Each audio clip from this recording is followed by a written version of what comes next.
of give them the gist of what happened in Lynn. Because we have a lot of students here tonight, high school students from Haggerty and Trinity Prep, and just give them a little gist of MIMS, because I think that film and putting it together will make a lot more sense to them. Sure. So MIMS is the location of the home site of Harry and Harriet Moore. They were a couple. Harry was the president of the NAACP for a period of time in Central Florida. They were assassinated on with Christmas Eve? Christmas night, 1951. What's that? Oh, was their wedding anniversary? All right. And it left a very important memory for African Americans in MIMS and the region. And the reason that we got really interested in Harry T. Moore was because we made this film with the Moore Center. We didn't, I knew who Harry T. Moore was, but I knew nothing about the Moore Center. And we went out there and we were just sort of amazed. This would have been in 2009, I think, when we first did this. And we were amazed at the way that the people in MIMS and in Brevard County remembered Harry T. Moore. And what it took decades for that story to come out into the public, because it wasn't until the mid to late 70s that people started to talk about Harry T. Moore again after his death. It was kind of this sort of like Ocoee, but in a shorter period of time. July Perry's getting his due now 100 years later. It took Harry T. Moore about 20, 25 years before folks out in Brevard County began to recognize him, see him in terms of legacy, see him, the importance that he did and everything like that. And so we were, sort of taken back by that, and we wanted to make a film that sort of captured that legacy for the Moore Center. So for those of you, who don't know the details of Harry T. Moore's life or his importance, if you go out to MIMS and the Moore Center, it's a museum on Florida and the civil rights movement, and Harry T. Moore and his family is central to that. And you can learn a great deal about it out there. Connected. Is it on? Yep. Connected to that, there's also a book written by Ben Green. Before his time. Gives you all the details and a lot of follow-up that happened recently, trying to find out who really was responsible for the bombing. And that's really never been quite resolved. But another film professor at UCF, Anthony Major, who passed this past year, he did a documentary about Goldsboro. And that one is very interesting also. He interviewed a lot of people who lived in that area, and they remembered what it was like before integration. He said, they had their banks, their schools, their grocery stores, and the kids would walk down the street to go get ribbons at the store, and if they weren't dressed exactly right, there's this gentleman sitting on the porch, and he would reprimand them every day. And so once everything was integrated, they missed that sense of community. So there was a plus and a minus for that. I also think, and correct me if I'm wrong, I think that one of the major reasons why they targeted him and his wife for assassination is because of how many black people they were actually getting registered. That's correct. That's part of it. Exactly. And also the connection to Ocoee as well. I'm a history buff, and Harry T. Moore is one of my heroes. Matter of fact, he was the first black civil rights model in the nation. That's right. Had he been in Alabama or Mississippi, he'd probably been better known, but Florida was sort of below the radar. Harry was the field secretary for the whole state of Florida in NAACP. He was known as by the establishment as the most dangerous man in Florida. Yes, right. Because he did in fact register triple the registration for blacks. And that's one of the reasons that killed him. The other reason was he was intimately involved in the Groveland killing. Yes. That's featured in Devil in the Grove. And he bought, Thurgood Marshall. yeah, Thurgood Marshall and other people down. Walter White. And who? Walter White. Walter White. Well, I mean the lawyers. I'm Walter White. And Paul Perkins, and there were, the local That's right. people. And the Klan killed him. Matter of fact, what you need to know about Orlando is, and I don't mean to hog this, but Orlando, Orange County led the nation in lynching per capita. Florida led the nation in lynching per capita. Not Mississippi, not Alabama, not Georgia, Florida. And Orange County, Florida, led the state in lynching per capita. And I'm going to segue back on to Sanford because I practiced in Sanford for a while. And to tell you the centrality of Sanford, Sanford was projected to be Orlando. Sanford had the railroad, had the airport, and had the lakes. And the reason Sanford was not Orlando, and the bus stations in Sanford, the bus stop was in Orlando. They wanted to run I-4 through Sanford off Lake Monroe, and the city father said no. So they made them build it 5 miles out. That's right. And that's why Orlando boomed and Sanford didn't. Right. But anyway,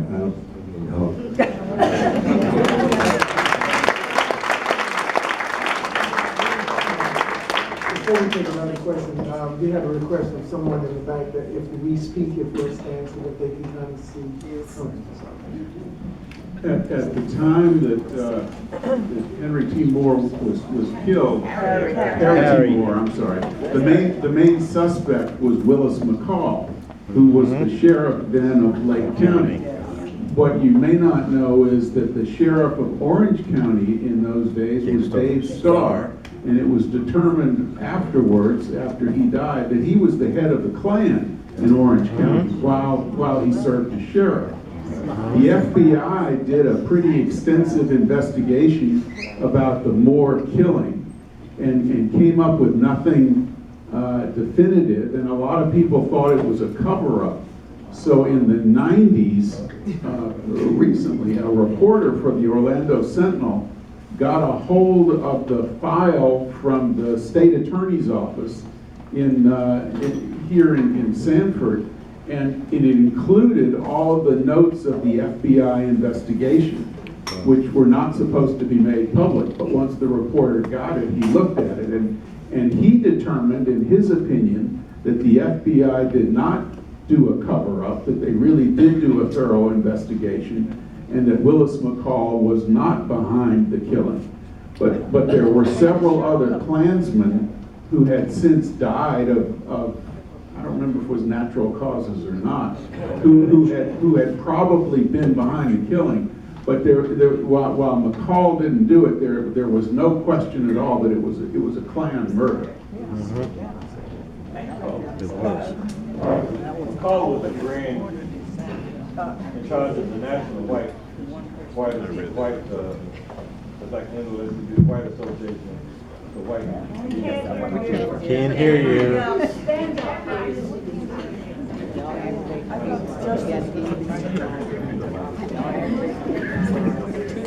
I guess I just want to address his comments.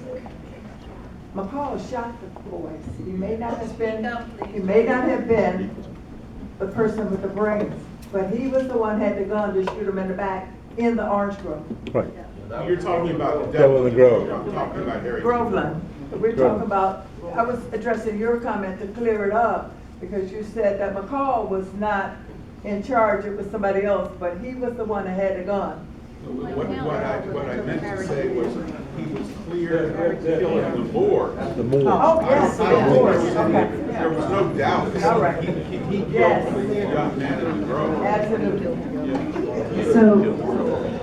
So one of the things I wanted to, getting back to the film, one of the reasons we wanted to, we had those 2 incidences of racial violence in Mims and in Ocoee. But we wanted to also talk about institutional and structural violence. And so To me, when I read about Rosa and Stephen's poem about the downtown area on Sanford Avenue, and then also her walking by houses and looking at houses, having been a journalist in the 90s in Central Florida and reading about everything that had happened in Sanford with public housing. And also at that time, they were tearing everything down in Sanford. It's all gone now. All of those communities are gone. I wanted to include Sanford in those images. There are the common motifs, the train, tracks, the travel. All films need movement, you know, and the flashes back to Ocoee and Mims, but also the notion of the structural violence committed against communities and citizens in Orlando regarding the housing issues in Sanford. And so we wanted to try to bring that in, as well as the two incidents of racial violence. So we hope that some of that was successful as well in the film.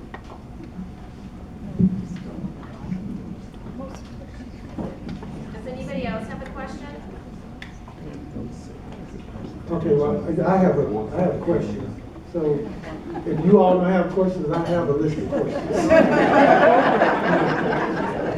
And I don't care. I think we've done this with this particular film, I think, with me twice. I think this is the first time I've done it. Okay, but I've done this before with Lisa.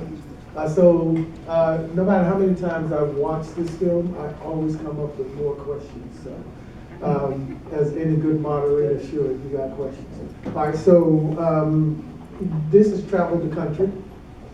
You won several awards at film festivals. What has been the response? First, two-part question. What has been the response that you've gotten, you know, around the country? And do you notice a difference in the response depending on the region of the country you're in? Oh yeah, I can talk about that.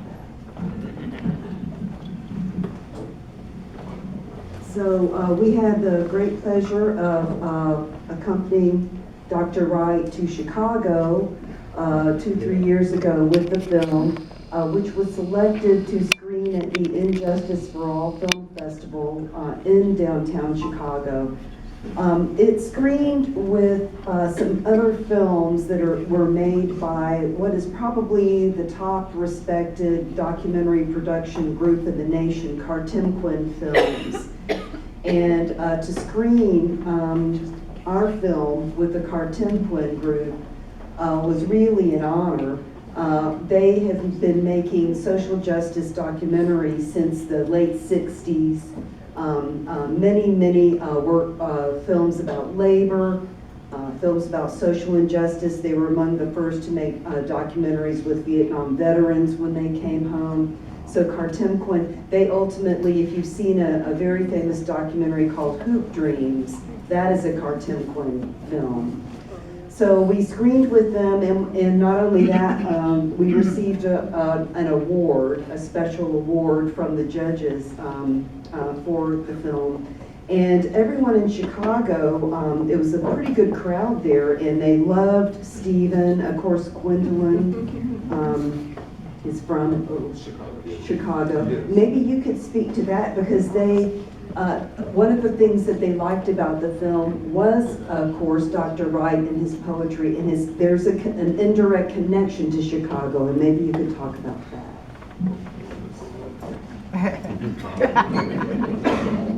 Ever so briefly, Gwendolyn Brooks and I became very good friends. She used to visit Seminole Community College every couple of years. She gave me several awards, and I would go out to the University of Chicago every June when she would present the Poet Laureate Awards to the young poets across Illinois. And that connection was known while we were there. And I need to say that the sponsors included Jeremiah Wright's congregation. And so, no. But he could be my cousin. This is her cousin. I don't know if I can do a follow-up if someone needs. I don't know if that answers your question. I don't know what, does it? I keep telling them I strive to be anonymous, but they just.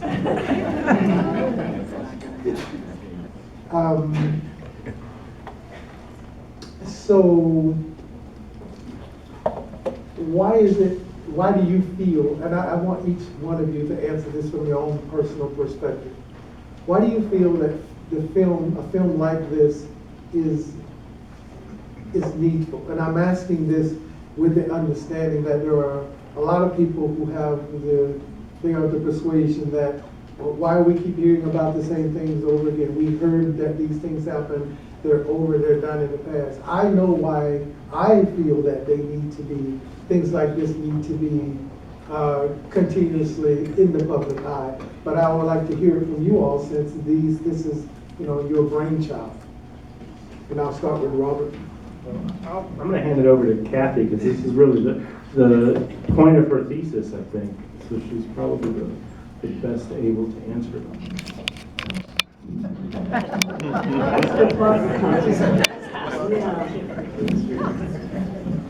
What I like about the film is the understatedness of the film and the appeal to use your imagination and empathy into this situation, which a film with talking heads really just would not convey this at all. And I'm so happy how poetic it ended up to be.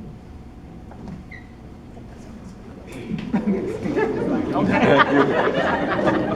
going to yield to Kathy. I think that it's important because America still doesn't get it. That's right. Yes.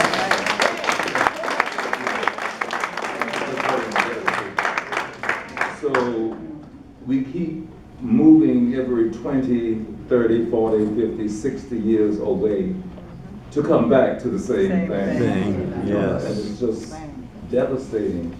And lest we, remain vigilant, we'll never save any of the coming generations. That's it.